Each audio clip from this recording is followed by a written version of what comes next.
সাধাৰণ জ্ঞানৰ 10টা অতি গুৰুত্বপূৰ্ণ প্ৰশ্ন উত্তৰ। শংকৰদেৱে প্ৰথম বৰগীতটো ক'ত ৰচনা কৰিছিল?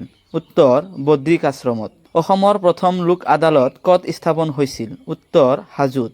অসমৰ প্ৰথম ছপাশালখনৰ নাম কি? উত্তৰ মিছন প্ৰেছ শিৱসাগৰ। অসমৰ কোনখন ঠাই কাঁহ শিল্পৰ বাবে বিখ্যাত?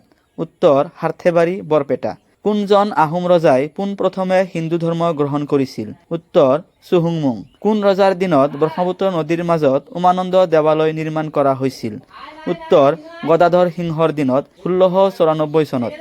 মণিৰাম দেৱানক কিমান চনত ফাঁচি দিয়া হৈছিল?